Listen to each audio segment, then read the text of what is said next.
구독, 좋아요. 이 트럼프 미국 대통령이 풍력, 태양광 세기의 사기다 라고 언급을 했습니다. 네. 와, 진짜 이거는 지금 양산에 있는 어떤 분이 들으시면 깜짝 놀랄 만한 들켜서요. 들켜서 놀라는 겁니다. 그럴 발언인데요. 네. 좀 설명 좀 부탁드릴게요. 네. 사실 저는 트럼프 대통령과 환경 문제나 이 우한 폐렴에 대한 관점이 저는 거의 일치하거든요. 우한 폐렴에 대해서도 모두가 쉬쉬하고 그러던 때에도 트럼프 1기 때도 트럼프 대통령 말했어요. 차이니즈 바이러스라고. 맞잖아요. 차이니즈 바이러스지 그게 그러면 중국에서 넘어온 바이러스인데 당연히 차이니즈 바이러스라고 해야지. 근데 그걸 가지고 뭐 인종차별하니 어쩌니 우리나라에서도 그랬죠. 우한폐렴이라고 처음에 명확하게 기사가 나왔을 때 중국 차별하지 마세요. 혐오하지 마세요 하면서 대구 코로나라고 뒤집어 씌웠습니다. 자국민에 대해서 뒤집어 씌웠거든요. 그래서 이런 것들도 같은 결로 저는 생각이 났는데 전 트럼프 대통령의 이 메시지가 굉장히 파워풀했다고 생각을 하고 꼭 필요한 이야기예요. 사실 어떻게 보면은 상식적인 얘기 중에 하나인 거죠. 그리고 이게 태양광만 좀 이상하게 보신 분들이 있는데 풍력도 같이 묶여야 되는 게 맞아요. 네, 그러니까 이 풍력과 태양광이라는 이 자칭 친환경 에너지라고 하는 것들은 먼저 이 부분에 대한 기술이나 여러 가지 산업 우위를 점하고 있었던 유럽 특정 국가들이 헤게모니를 쥐고 있는 산업입니다. 그리고 태양광 같은 경우에는 중국이 태양광 패널의 주요 부품을 중국이 생산을 하기 때문에 미국에 있는 태양광 패널도 중국 부품으로 생산을 하게 되고 다 중국산이라고 보시면 돼요. 맞아요. 우리나라도 그렇고요. 그러니까 이렇다 보니까 문재인 정부 당시에 이 태양광 가지고 비리를 어떻게 저질렀냐면 호남 지역이 저질렀어요. 새만금 비리. 왜 그런지 아십니까? 본인들이 가장 만만하게 생각하는 땅이기 때문에. 그러니까 이거를 호남에서는 불쾌하게 여기셔야 된다고 저는 봐요. 그래서 지금 이렇게 해서 태양광 비리를 저질러 놨고 또 거기다가 이제 풍력. 문재인 정부 당시에 풍력파리도 했었거든요. 여러분 우리나라에 사막이 있습니까?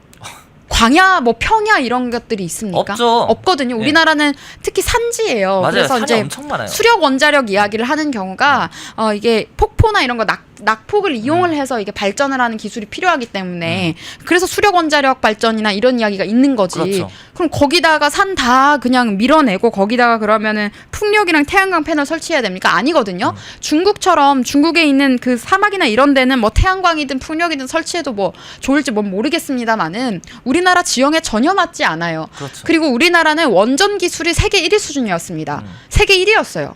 그런데 그걸 문재인 정부 때 완전히 짓밟아 버렸습니다. 우리나라 주요 산업의 뿌리를 완전히 불태워버린 게 문재인이었어요. 그러면서 주요 기업이었던 두산중공업에 완전 본인이 사실상 망하게 만들었던 상황에 두산중공업에 찾아가서 웃으면서 사인 남기고 사진 찍었거든요. 저는 그래서 이것 때문에 분노해서 나는 국대다 제가 그때 이제 토론대회 나왔을 때도 이 주제를 말씀을 드렸었는데 완전히 사기를 친 거랑 똑같다고 보시면 됩니다. 그러니까 본인들의 이권이나 이런 것들을 챙기기 위해서 그리고 중국과 특정 국가들의 이런 산업 헤게모니를 챙기기 위해서 PC파리를 하는 거예요. 선민의식으로 프로파간다하는 거거든요. 이런 것들을 절대 속으시면 안 돼요. 약자, 서민 뭐 이런 식으로. 마치 이게 환경에 이롭기 때문에 이걸 선택하는 당신들이 더 우월한 사람이에요. 라는 깨어있다. 네, 그런 착각을 심어주는데 전혀 그렇지 않습니다. 환경을 생각하면 원자력 발전이 제일 좋아요. 제일 친환경 발전 방법입니다. 네. 그래서 사실 태양광 설치를 하기 위해서 얼마나 많은 나무를 베었나요? 민둥산을 만들어버리고 거기다가 패널을 다 박아놨는데 그게 보기 좋습니까? 그게 과연 환경에 좋을까요? 그러면은 지금 그리고 또 말도 안 되는 것이 종이 빨대. 종이 빨대 지금 또 슬슬 나오고 있죠. 트럼프 대통령이 대통령 되자마자 포스팅했던 것 중에 한 가지가 플라스틱 빨대를 복귀시킨 겁니다. 근데 우리나라는 그때 법을 만들어 버렸어요. 문재인 때. 그렇게 해서 종이 빨대 스타벅스에서도 종이 빨대, 어디서도 종이 빨대. 여러분 종이 빨대는 환경 오염 안 되는 줄 아십니까? 환경 오염 다 됩니다. 그리고 종이 빨대도 내부에는 코팅이 되거든요. 그렇죠. 코팅 들어가는 거는 그럼 환경 오염 아닙니까? 그렇게 따지면 쓸 게 없어요. 그리고 다 모든 게 환경 오염이에요. 빨대를 그냥 없애자는 뭐 그런 거는 뭐 그나마 좀 이해를 하는데 종이 빨대는 플라스틱 빨대 쓰는 나 많아 똑같아요 그냥. 네, 그리고 저는 그런 극단적 환경파리를 정말 경멸하는데요. 정말 경멸하는데 결국에 그렇게 해서 그 프로파간다가 또 어떻게 쓰이냐면요. 국민의 불편함을 만들어서 세금을 또 수탈하는 수단으로도 쓰입니다. 맞아요. 그 사실 비닐봉투 이런 거 사용하면 돈 내게 하잖아요. 그것도 전부 다 세금이거든요. 그거 붙이는 거 사용한 사람들이 또 더 내야 되잖아요. 그러니까 결국에는 그냥 국민들만 다 피해보는 거예요. 그래서 그리고 다른 나라 같은 경우에는 어떻게 하느냐면요. 재활용도 여러분 분리 배출을 안 합니다. 그러면 나라에서 가지고 가서 알아서 분리 배출을 해서 재활용을 해요. 다른 나라는. 우리나라처럼 국민을 노예 부리듯이 온갖 의무나 이런 것들을 주입하는 나라가 없어요. 이게 저는 조선식 사회주의의 잔상이라고 생각을 하거든요. 근데 분리 배출 같은 것들도 사실 나라에서도 그거는 다 해야 되는 역할인데 쓰레기 봉투도 돈 내고 사고 분리 배출까지 라벨까지 떼는 것까지 국민한테 다 시켜가지고 하고 저는 너무나도 부조리한 게 많은데 그러니까 이런 부조리함 속에서 이권을 챙기는 것이 이 좌익 기득권이다. 근데 이게 우리나라만의 문제가 아니고 전 세계적인 그 리버럴들이 해왔던 행태가 이렇습니다. 그러니까 트럼프 대통령은 본인이 또 여러 가지 사업을 했던 사람이기 때문에 이런 것들을 정확히 본 거예요. 얘들이 이권 때문에 이런 걸 한다는 걸 안 거고 그들이 주장하는 선민의식이 얼마나 모순되고 보잘것없는 사기 행위에 불과했는지 저는 그걸 지적했다고 보고요. 우리나라에서도 특히 우리 당에서 참 태양광 파리 하시는 분도 비례대표 국회의원 되신 분도 있잖아요. 지금 현역 중에. 네. 예. 그래서 그런 사람들이 정말 낡은 그런 PC주의 어젠다를 가지고 누군가의 기득권을 대변하기 위해 특히 중국산 패널이 들어가는 태양광을 이야기하는 사람은요. 절대 정치에서는 안 된다고 생각합니다. 그 종이 빨대도 분명히 어딘가 누가 만드는지도 봐야죠. 그거를 어느 회사가 만드는지. 그렇죠. 결국에 우한 폐렴 당시에 그 마스크 업체 같은 것들. 네, 그쵸. 그때 비슷하잖아요. 김정숙 여사랑 다 연관되어 있지 않았습니까? 근데 왜 그런 것들은 지금 계속 파헤치지 않는 거죠? 지금 의혹이 그때 엄청 나오다가 이제 좀 뜸합니다. 소식이. 네. 그래서 여러분 이런 부분들을 절대 잊으시면 안 됩니다. 문재인 때 사실상 나라를 저는 폭삭 가라앉게 만들어 버렸다라고 생각하고 사실상의 세미 공산화를 다 구축을 해놓은 상태였다라고 보는데 윤석열 대통령이 3년 동안 심폐소생을 할 수 있는 기간을 만들어 줬음에도 불구하고 결국에는 우리가 또 탄핵을 겪고 또 이재명 정부를 맞이하는 상황이 되어버렸다. 그런데 이 이재명이라는 인물은 그 정치 기득권의 허수아비이기 때문에 이 정치 기득권이 보다 더 폭력적인 방식으로 그들의 어젠다를 계속해서 실현하고 있다. 지금 매우 위험한 상황입니다, 여러분. 예, 종이 빨대가 그 김정숙 연계라는 게 아니고요. 그 마스크가 이제 그때 당시에 좀 굉장히 거센 의혹이 일었다는 것을 언급을 드린 겁니다. 예, 종이 빨대는 그런 게 아니고요. 그러니까 사실 종이 빨대부터 해가지고 PC, 친환경. 근데 이번 정부 들면서 제가 광고를 하나 본 게 있는데 그 SNS 광고하다 내려보니까 그린 얘기하면서 다시 그린 광고를 띄우고 있더라고요. SNS에서. 제가 그거를 우연히 봤어요. 제 알고리즘 그거 검색한 적도 없는데 제 알고리즘에 떠가지고 막 녹색 환경 막 이런 얘기를 하는 거예요. 다시 돌아온 겁니다. 우리가 지난 3년 동안 기껏 다 잊어놨더니 또 돌아오고 있습니다. 네, 그게 이게요, 여러분. 녹색정의당 보시면 그런 당들이 또 나라마다 있거든요. 그런 당들을 보시면 있었죠. 지금 명칭을 좀 바꿨지만 네, 그들의 정체성이 명확히 맞닿아 있다고 보면 됩니다. 이렇게 약자파리 또는 선민의식 파리를 통해서 그들의 기득권을 유지하는 약탈자들. 그러니까 이들이 주로 소비하는 것이 장애인 그리고 환경 문제, 맞아요. 그리고 젠더 이슈라고 하는 것들을 일부러 촉발시켜서 거기서 오는 부가적인 이익을 얻어갑니다. 여성을 챙겨주는 척하고 여성들에게 피해의식을 주입을 하거든요. 그렇게 해서 계속해서 스스로가 약자라고 생각하는 여성들을 많이 만들어서 그들을 지배하기 위해서 그들이 계속해서 세뇌하는 방식이에요. 근데 그게 단순히 그런 젠더 이슈에만 있는 게 아니고 뭐 성소수자라는 단어도 사실 쓸 필요가 없어요. 성소수자가 아니에요. 그런 단어 써주실 필요도 없습니다. 그렇죠. 소수자이기 때문에 내가 우월하다라는 의식을 심어주고 그런 것들로 계속해서 선동하기 위해서 만든 단어거든요. 그냥 게이면 게이, 레즈면 레즈 이렇게 하면 되는 겁니다. 네, 이게 그러니까 대처 수상이 했던 이야기인데 공산주의자들은 계속해서 새로운 단어를 만들어내면서 선동한다. 하지만 그들이 주장하는 바는 일관된다라고 이야기를 했었던 적이 있는데 맞습니다. 지금 뭐 성소수자라는 단어도 쓸 필요도 저는 없다고 생각하고 그게 과연 정말 중요한 이슈라고 생각하시나요, 여러분? 아니거든요.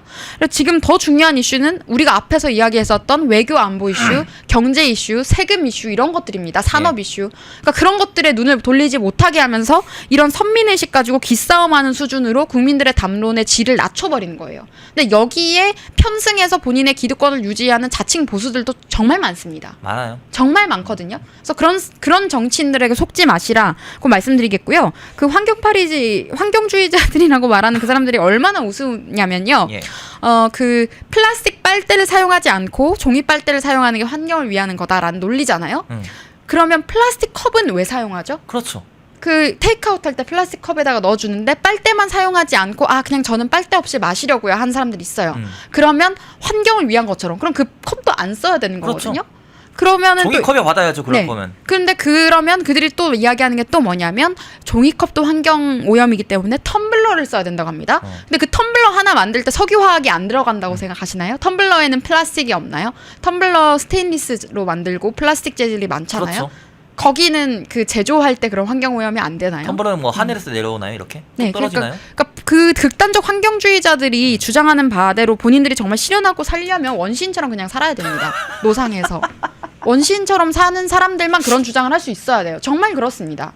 그래서 저는 이런 모순적인 이야기들을 우리가 허용하는 나라가 되지 않았으면 좋겠어요. 그리고 그런 것들에 있어서 이미 다른 나라에서는 그 프레임을 다 깨고 있는데 우리나라는 이제 시대에 역행하고 있다. 지금 미국도 이 PC가 그 바이든 때, 그러니까 오바마 때 시작됐다가 바이든 때 좀 이렇게 좀 심했었는데 네. 이번에 트럼프 대통령 되면서 PC가 많이 지금 저물고 있습니다. 네, 저 말씀도 맞아요. 어떤가요?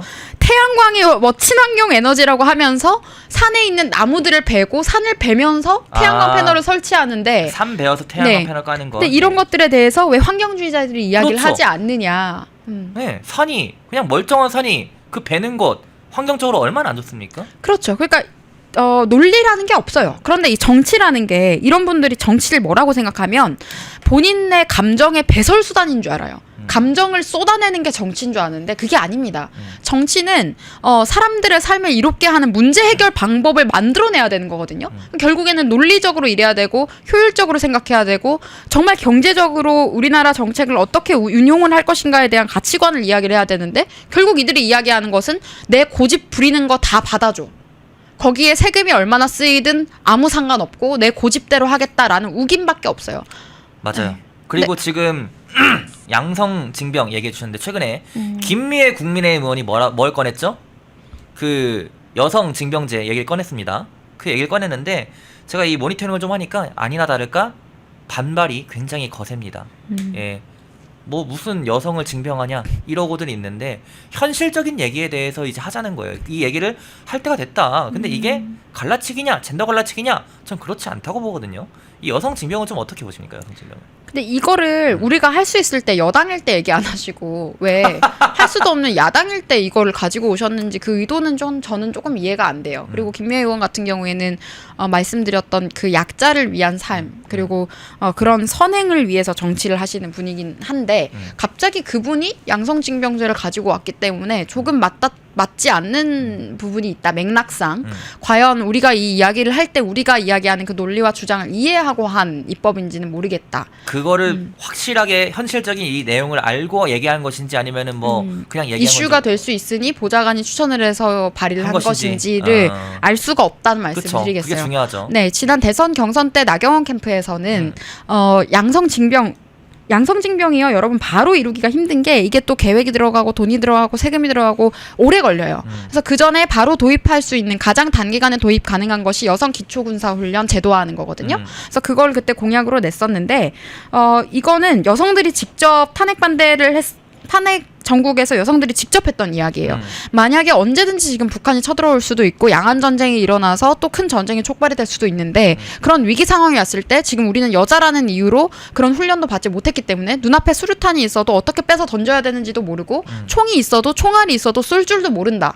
당연히 기초군사훈련은 받아야 되는 게 아니냐라는 말이 여성들로부터 자발적으로 나왔습니다. 네. 그래서 저는 이런 것들이야말로 바로 제도화하기 좋지 않을까라는 생각을 했는데 나경원 의원의 말씀을 좀 드리자면 그분께서는 이번에 총선에 당선이 되셨기 때문에 여당인 기간이 좀 길지 않았잖아요. 그렇죠. 짧았죠. 근데 사실은 그 전에 정부 초기에 이런 것들은 추진하면 가장 좋습니다. 근데 정부 초기에는 아무 말씀 안 하시던 정권 분들이 초기에 힘 가장 셀 때. 네, 근데 지금 이재명 정권과 민주당 과반 이상 의석을 확보하고 있는 여당인 민주당이 기세등등할 때 그리고 그들이 또다시 그 본인들의 여러 가지 약자파리 권력을 굉장히 과시하고 있는 이 시점에 이걸 꺼낸다? 이거는 제도화가 가능할 것이라는 생각은 하지 않고 그냥 이슈화만 하려는 게 아닌가 해서 저는 제도화 가능할 때 이 얘기를 꺼내서 제도화를 해야 되는데 그렇죠. 제도화 불가능할 때 얘기를 꺼낸 것은 과연 유의미한 토론인가에 대한 회의감이 좀 듭니다. 자, 그렇죠. 지금 뭐 정권 초기에 국민의힘 의원들이 대체 뭘 했느냐, 한 게 뭐가 있느냐, 뭐 이런 비판. 그리고 저것도 제가 말씀드릴게요. 아이 출산과 군대를 이제 동등하게 놓고 하는 이 이야기가요. 2000년대 그리고 2000년대 후반 정도에 굉장히 촌스러운 토론 포맷의 프로그램에서 맨날 했던 얘기인데요. 네. 저 두 가지 프레임 안에 우리가 들어갈 필요가 없어요. 이렇게 들어가면은 답도 없고요. 앞으로 그냥 남녀는 대결 구도에 있는 적처럼밖에 인식이 안 됩니다. 다른 나라들은 이렇게 인식을 안 합니다. 결혼이라는 행위도 사랑하는 사람을 만나서 가정을 꾸리고 인생을 함께하는 행복한 일로 생각을 하지. 그렇죠. 우리나라는 지금 그런 것들이 특히 2000년대, 2010년대에 그 말씀드렸던 김어준이나 이런 좌파 예능들이 많이 훼손해놨어요. 이게 결혼 자체가 전쟁인 것처럼 부각을 하고. 맞아요. 네, 그런 방송 남자 많았죠. 여자 다 앉혀놓고 맞대결하면서 막 서로 싸우는 방송 만들고. 맞아요. 부부들 나와서 하는. 네, 그게 노무현 때도 그랬거든요. 네. 그때부터 시작된 거예요, 남녀 갈라치기가. 그랬다가 이제 문재인 때는 아예 노골적인 제도화의 정점에 들어갔던 것인데 그 프레임 안에서 놀 필요가 없습니다. 절대로. 그리고 이게 그 프레임 안에 딱 들어가 버리게 되면 아무것도 할 수가 없거든요. 출산도 남녀의 그 신체적 결합이 있어야 가능한 일인데 마치 이렇게 되면은 여자 혼자만 할 수 있는 일이고 여자만 책임을 다 져야 되는 일이고 여자만 이야기할 수 있는 어젠다가 된단 말이에요. 그럼 출산에 대한 얘기는 남자는 꺼내지도 마 이런 식으로 되거든요. 별로 좋은 현상이 아니에요. 그렇죠. 그래서 뭐 출산 군대를 동등하게 놓고 볼 얘기가 아니고 군대는 결국에는 양성징병을 우리가 지향을 해야겠죠. 지향을 해야지만 그 전에 제도적으로 도입 가능한 것부터 해서 단계적으로 하는 게 가장 현실적인 정책 실현 방식입니다. 정부 정책을 다뤄본 분들은 알 거라고 생각을 해요. 그래서 이런 실현 가능한 걸 이야기를 해서 정말 이 제도를 만들 생각을 한다거나 문제를 해결할 생각을 하는 정치인들이 저는 이 문제에 대해서 정확히 이해를 하고 있는 사람이 아닌가, 진정성이 있는 게 아닌가라고 생각을 하고요. 말씀하셨던 그 출산 군대 이 프레임은 그들이 만든 겁니다. 좌익 기득권들이 남녀 갈라치기로 만든 거라서 절대로 그런 거 받아들이지 마세요. 예. 그것도 일종의 세뇌 프레임이에요. 그러니까 예. 남녀가 적이 아니고 그냥 성별이 다를 뿐이지만 똑같이 세상을 살아가는 사람이잖아요. 그러다가 남녀가 다만 사랑을 하면 결혼해서 가정을 꾸리는 것이고 이 간단한 것만 알면 되지 결혼을 하는 순간부터 적이 되고 물어뜯고 싸워야 되고 이런 것처럼 세뇌하는 방식들에 앞으로 절대 선동당하지 말자는 말씀도 드리고 싶습니다. 네. 자, 다음은 이제 지금 국민의힘 전당대회가 이제 26일에 아니죠. 22일에 네. 내일 그러니까 결선을 안 간다면은 22일에 끝날 예정이고 결선을 가게 되면은 26일 날 끝날 예정입니다. 네. 국민의힘 전당대회에 대해서 좀 저희가 짚어봐야 될 게 좀 있을 것 같은데 네. 우선 계속 언급하셨지만은 당대표 후보군에는 관심이 없다. 네. 그래도 얘기를 좀 해야겠죠. 예. 네.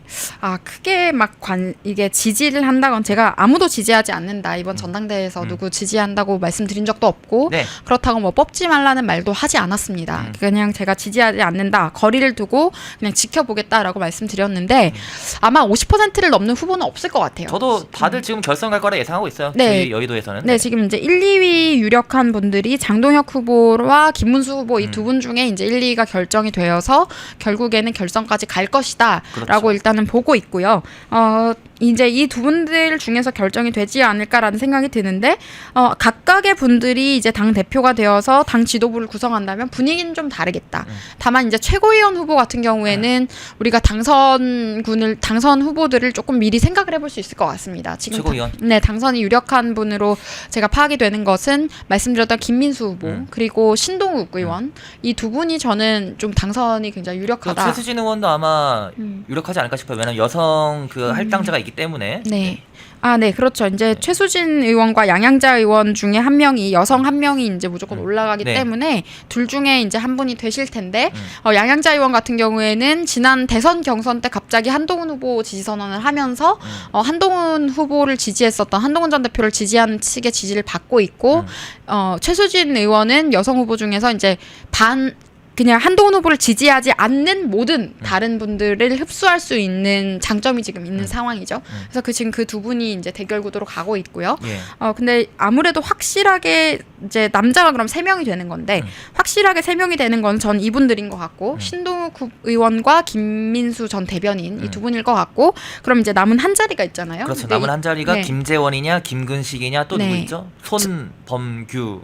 그분은 가능성은 없어 보이고요. 네네. 냉정하게 인지도가 전혀 없기 때문에 네. 이제 김재원 전 최고 또는 김근식 당협위원장 둘 중에 한 사람이 가능성이 높다. 근데 다만 김근식이 조금 더 가능성이 높다라고 생각을 하는 것이 제가 지지를 하는 게 아니고 정말 비판 많이 했고 안 좋아하는 사람입니다. 안 돼야 된다는 생각도 들 정도로 별로 좋아하지 않는 분인데 근데 이분이 가능성이 있는 이유는 한동훈계나 이런 분들의 표가 그쪽으로 아예 쏠릴 가능성이 높기 때문에 몰표. 네, 표가 분산되지 않고. 네, 최고위원 후보를 그들이 지금 어떻게 하냐면 남자는 김근식, 여자는 양양자 이렇게 해서 지금 이제 한동훈 후보를 지지하는 세력은 그렇게 가고 있으니까요. 예. 전략이 예. 그렇게 가고 있다 보니까 가능성이 좀 상대적으로 높을 수 있다. 근데 만약에 그렇게 돼서 김문수 후보가 당대표가 된다면 김재원 후보는 임명직 최고의 임명을 할 가능성도 높다. 그러니까 김문수 당대표 후보와 김재원 전 최고가 굉장히 가까운 관계라는 것들은 이미 알려진 사실이기 때문에 네. 그러니까 임명직 최고로 최고위에 입성을 할 가능성도 있다로 보고 있습니다. 그리고 청년 최고는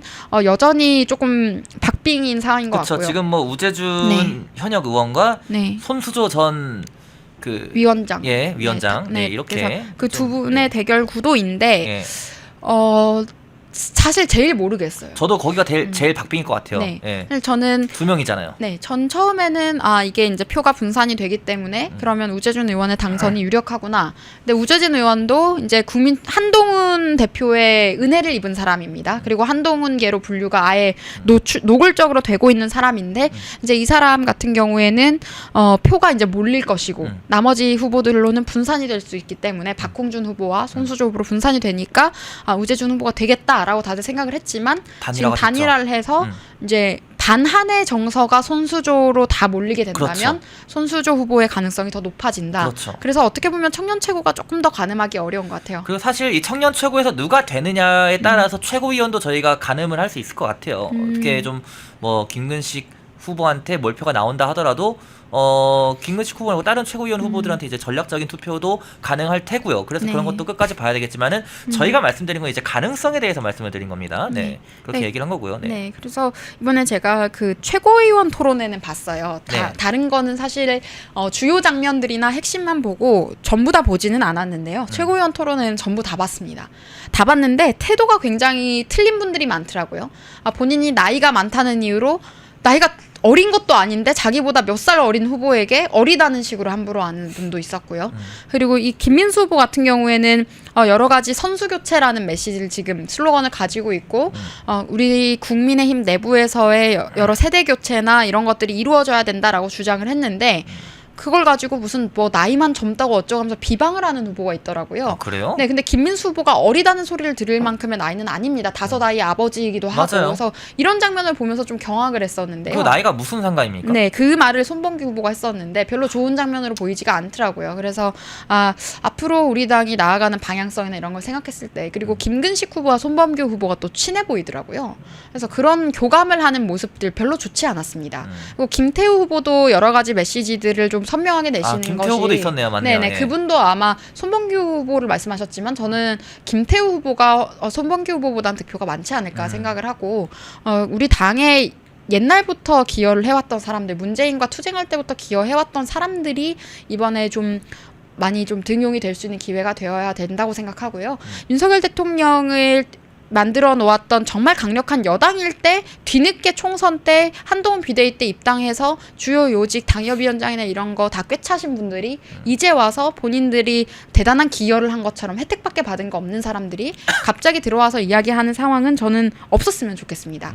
네, 그래서 이 정도 상황으로 일단 전망은 하고 있는데 누가 되든 당대표가 누가 되든 최고위가 누가 되든 뭐 청년 최고가 누가 되든 앞으로 우리 당의 상황은 더 암담할 겁니다. 지금 민주당은 이제 그들의 폭력성을 숨기지도 않거든요. 네. 문재인 때는 숨기는 척을 했었어요. 맞아요. 아닌 척하면서 뒤로 나쁜 짓 다 했는데 이제는 그냥 대놓고 아주 과시적으로 폭력적으로 막 드러냅니다. 근데 이런 것들을 얼마나 영리하게 우리가 전략적으로 접근을 하고 영리하게 싸워내느냐가 중요하거든요. 무조건 단식만 한다고 해서 그게 투쟁은 아니기 때문에 그래서 이런 정치 어젠다에 대한 굉장히 그런 빠른 접근이나 이런 것들도 필요해 보인다.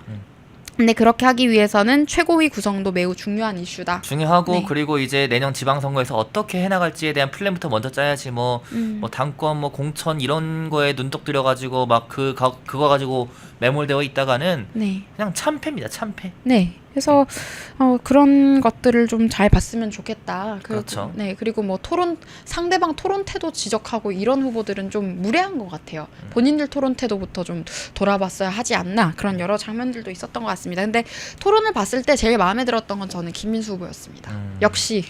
네, 방송 패널로도 굉장히 활약을 하시다 보니 네. 역시 토론도 정말 제일 잘하셨던 것 같습니다. 그래서 저희 펜앤마이크에서도 매주마다 패널로 나와서 열심히 네. 또 이제 정말 열변을 토해주고 계시기 때문에 네. 저희 시청자 여러분들도 많이 익숙한 얼굴이라고 생각을 합니다. 저희 이제 광고 하나만 진행하고 또 이어나가도록 하겠습니다. 같이 보시죠. 이 광동제약 제품 하나 소개해드리고 합니다. 자, 이 저분자 콜라겐 피부 관련해서 굉장히 좀 많이 보신 분들, 정보 찾아보신 분들 많은 걸로 아는데 광동제약 제품 중에서 후기가 너무나 좋은 제품입니다. 그리고 저희 펜앤마이크 특가로 구매하시면은 한 박스 1개월 분량에 13,000원, 세 박스 3개월 분량에 3만원에 구매 가능하시고 우측 카드에 나와있는 1661-6915 1661-6915 전화 주시면 간편하게 문의 및 구매, 상담 가능하시니까 많은 관심 부탁드리도록 하겠습니다. 끝으로 오늘 방송 마무리 코멘트도 부탁드릴게요. 네, 지금 아직 당원 투표하지 않으신 분들은 오늘 꼭 하시고요. 그리고 네. 내일 선출될 새로운 최고위의 당부 말씀을 드리면 앞으로 가시는 길이 정말 가시밭길일 거라고 생각합니다. 그래서 최고위가 선출되고 나면 그 내부에서 내부 분열보다는 앞으로 얼마나 현명하게 이 난국을 헤쳐나갈지 뜻과 지혜를 모아주셨으면 좋겠다고 말씀드리겠습니다. 네. 백지원의 백발백중 시즌2 오늘 방송 프로그램명입니다. 오늘 채팅창을 좀 보니까 오늘 처음 봤는데 너무나 좋은 내용이고 말을 너무나 잘하신다라면서 네. 백지원 대변인에 대해서 정말 호평을 칭찬하신 분들이 많은데 매주 목요일 오후 3시에 진행되고 있으니까요. 앞으로도 많은 시청 부탁드리도록 하겠습니다. 저희가 준비한 방송은 여기서 모두 마무리하도록 하겠습니다. 감사합니다. 감사합니다. 독립, 성장, 역전, 펜앤경제TV 권미란입니다. 8월 25일 매일 저녁 8시 경제독립 8시 라이브 방송이 시작됩니다. 대형주 블루칩 발굴 전문가 이정호 멘토, 테마 선점 전문가 이주호 멘토, 글로벌 자산 배분 투자 전문가 문서진 멘토, 삼박자 매매 월드바겐헌트 송동현 멘토, 실전 초고수들과 함께 만들겠습니다. 여러분의 투자 라이프를 180도 바꿔줄 경제 라이브, 경제독립 8시, 매일 밤 8시에 뵙겠습니다. 펜앤마이크와 광동이 함께 준비한 초저분자 콜라겐으로 피부 속까지 촘촘하게 관리하세요. 하루 두 알로 피부 보습, 탄력 개선, 체내 흡수에 용이한 저분자 PC 콜라겐, 부원료 또한 탄탄하게 펜앤마이크 TV 단독 할인 1개월분 한 박스에 13,000원, 3개월분 세 박스에 3만원. 펜앤마이크 구독자 전용 댓글 상단 할인 링크에서 구매 가능합니다. 전화 문의는 1661-6915, 전화 문의는 1661-6915. 펜앤마이크와 광동이 함께 준비한 머리부터 발끝까지 모든 순간 풍성하게 광동 효모 비오틴 하루 한 번으로 가득 채우는 에너지 600mg 맥주 효모 함유 목 넘김 좋은 알약 타입 펜앤마이크 TV 단독 할인 1개월분 한 박스에 15,000원 3개월분 세 박스에 35,000원 펜앤마이크 구독자 전용 댓글 상단 할인 링크에서 구매 가능합니다. 전화 문의는 1661-6915 전화 문의는 1661-6915 펜앤마이크에서 추천하는 영상도 보고 가세요. 다른 영상도 즐기시려면 구독 버튼을 꼭 눌러주세요.